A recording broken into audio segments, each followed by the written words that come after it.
Hello there, so the ranking process is complex. Find a beginner tier BN for a bubble, find an advanced tier BN for a heart, then handle any feedback while your map is qualified with a QA member if necessary. That's what I would say to anyone asking how the ranking process works after creating a map and finding mods. But that only opens up more questions. What is a BN? What's the difference between the beginner and advanced tiers? And a bubble? A heart? QA qualified? Answering each of these opens up extra cans of worms, and trying to understand the context leading up to them exposes how absurdly complex the whole ranking process is. Most people find the procedure for ranking a map, and all the baggage that comes with it, to be overwhelming, so a complaint I hear often from new mappers is what anyone would expect. Why does the ranking process involve so many different people and have so many different steps? Or in simpler terms, why is it so complex? To answer that, let's look at one part of the ranking process which you might have some knowledge of already, the qualified beatmap listing. As you should be familiar with by now, the ranked category exists to officially promote maps which fit certain rule sets, and so maps go through the ranking process to ensure they're high quality and don't break those rule sets. The qualified category is the last line of defense in that process, designed to keep any maps with glaring issues from reaching ranked status. So how it works: maps are sent here by beatmap nominators for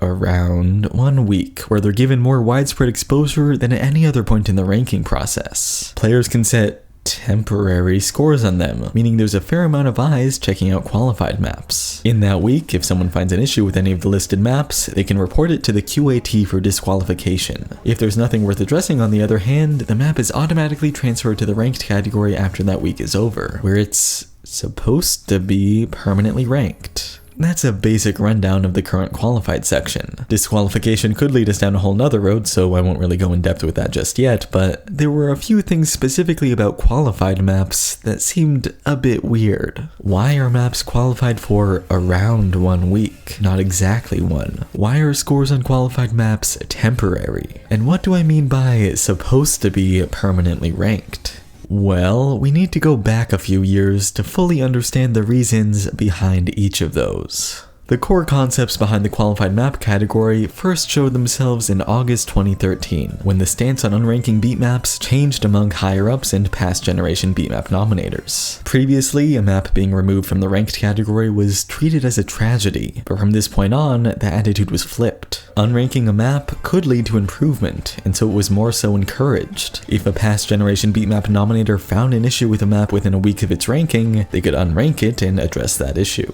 Over the coming months, this idea was formally implemented on OS's website, which also meant that after a few tweaks, the initial qualified section was a more clearly categorized extension of the pre-existing policies for ranked maps. Like ranked maps before, a maximum of 8 maps could be qualified per day. Scores achieved on a qualified map would be permanently saved if a full week passed, and scores would be wiped if a qualified map had issues and was disqualified. To ensure this week-long time limit was as strict as possible, ranked maps could no longer be unranked. Qualified maps could only be disqualified. And so, after all these changes, publicity was clearly given to maps with high potential to be ranked, intentions for which assumedly being that with enough people looking at these maps, any problems could be easily weeded out. Even with the infrastructure in place though, disqualifications were extremely rare, so most players ended up treating qualified maps the same as ranked maps, while accepting the off chance that they lose a score or two. It wasn't until August 2014 that I think the qualified section started to be used to its fullest extent, and by association when it began to cause controversy. This was a time when the past generation of beatmap nominators were split into 2 groups, the reasons for why and their development being stories for another time. One group was designated to nominate beatmaps via qualification, and another to check those qualified maps for issues. But these groups weren't exactly equal. The beatmap nominator group was relatively large and represented anyone active in the modding community, while the quality assurance team was small, consisting of hand-picked, experienced modders. As time went on, population disparity between the 2 groups became more and more apparent though. The first steadily grew as months went on, while the second remained the same size. That gave way to a couple problems, which were made clearest in February 2015. To start with, the beatmap nominator group had a fairly low level of entry. Any community member could join given a base level of modding activity and knowledge, meaning not everyone in the group could easily be controlled. On February 4th, one beatmap nominator went rogue and qualified 6 maps in under 10 minutes, intentionally not checking the maps for issues. This was an outcry against a change in how the group was treated, which led to him being kicked as soon as higher-ups were notified. Meanwhile, the massive amount of people capable of qualifying maps started to present a problem too. As I said earlier, 8 maps could be qualified per day, but that's not specific enough, I think. 8 maps could be qualified within a given 24-hour period, which reset daily at 4 p.m. UTC. Because there were over 100 people capable of qualifying maps at one point, qualification was, to some degree, a competition. This is a screenshot of the announcement channel in-game on February 8th, where we can see 6 maps qualified immediately after the cap reset. It wouldn't be far off to guess that the final 2 came shortly after. Depending on time zones, this meant some users couldn't qualify maps at all, since the 8 slots were taken in a specific time frame every day. I remember waking up to alarms at 8 a.m. to qualify maps from my phone, since otherwise it just wasn't possible. Other users could effortlessly qualify multiple maps per day though, simply because they lived in a different part of the world. I can reasonably assume that some combination of these led to the change in the ranking process on February 9th, which limited individuals to qualifying only 1 map per cycle. The incident a week earlier was no longer possible, and those living in preferential time zones couldn't abuse the cap's reset as easily. However, that second problem wasn't fully solved until a rolling cap was introduced, which treated all time zones equally. For example, the old cap allowed 8 maps to be qualified at arbitrary times of the day, then 8 more maps whenever the cap reset at 4 p.m. UTC. With the rolling cap, however, those 8 maps qualified at arbitrary times had their own individual timers, each of which would reset after 24 hours. There was still competition for these slots, but it wasn't nearly as bad as when it was all at one time.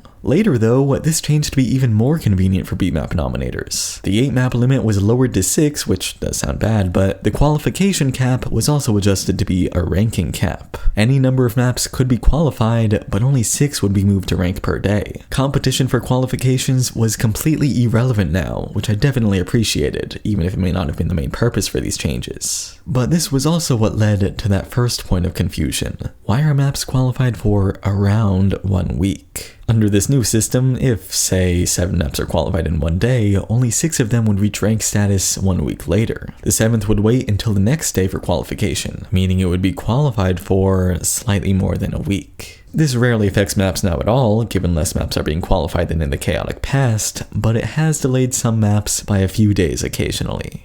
And, well, that's a system being used today. That's why maps might not always be qualified for exactly 1 week. That covers that, but there's still some questions left unanswered. So let's take a step back to when that split between these 2 groups happened. As I said earlier, controversy surrounded the qualified section after these 2 groups were formed, and this was because more maps were being disqualified. That second group had been formed to check maps for mistakes and send them back a step in the ranking process, which wasn't a dedicated role prior to the split. Of course, this caused tons of disputes among mappers, and I've got a lot to say on that some other time, but the controversy that affected how qualified maps worked was stemming from players. In early 2014, a new player ranking metric called PPV2 was introduced.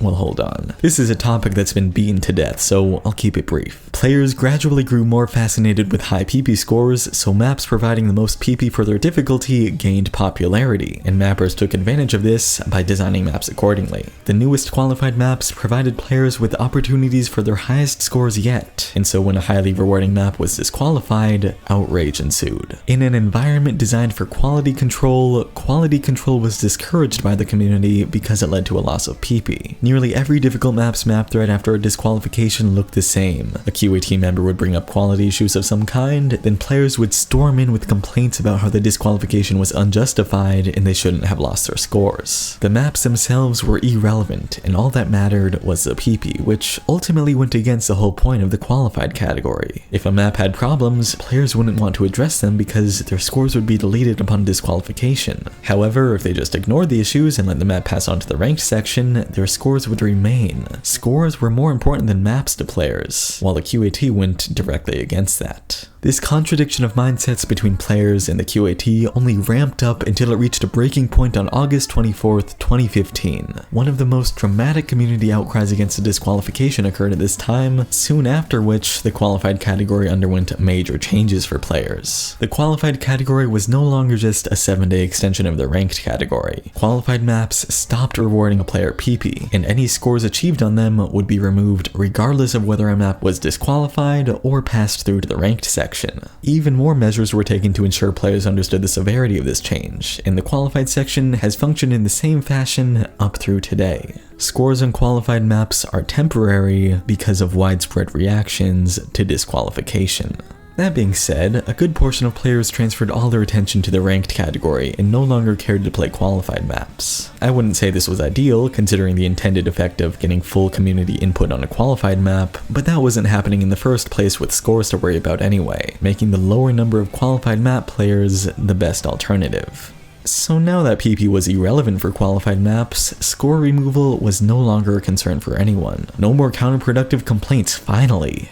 Well, in 99.9% of cases at least. Since the qualified section started back in 2013, there has been less than a handful of times serious issues have made it through all the complex steps of the ranking process, and unluckily enough, my own map was one of them. Near the tail end of 2015, this map made its way to the ranked category, immediately after which, someone posted this simple message on the thread, to which I replied in the only possible way. This circle on my difficulty was accidentally 1/4 of a beat off, which the QAT, the player base of qualified maps, and even I hadn't noticed. It was only pointed out once the map reached rank status, because maps receive maximum exposure there. The problem on this map was definitely a serious one, since it meant accurately playing this object wasn't practical unless you check in the editor.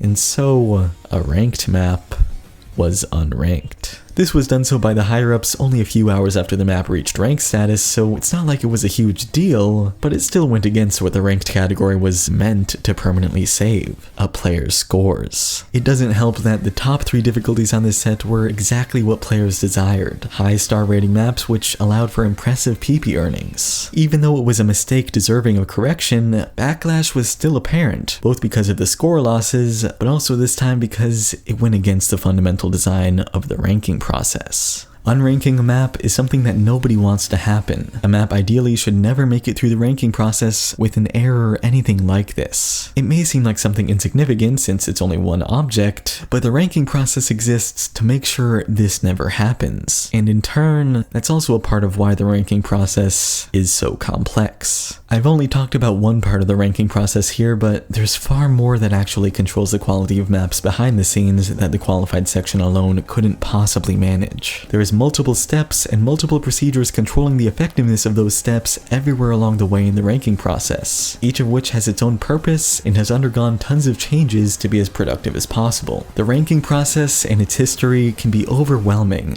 but it's all for the sake of improving the effectiveness of the community-run system, and at the most basic level, ensuring something as seemingly trivial as an object being 1/4 of a beat off seldom happens. There is no perfect way to handle a serious problem after it's reached ranked status, so it's far better when dealt with beforehand, which is a reason for the whole complex ranking process in the first place. So yeah, that just about covers the qualified category, along with a few oddities that have come along since its creation. There's still a few holes to fill in this video regarding other topics, like what change to the beatmap nominators caused that one guy's rampage, and how the QAT changed alongside the score restructuring for qualified maps, so someday soon I'll try to elaborate on all of those. Anyway, thanks to these guys for supporting this video, and I'll see you next week.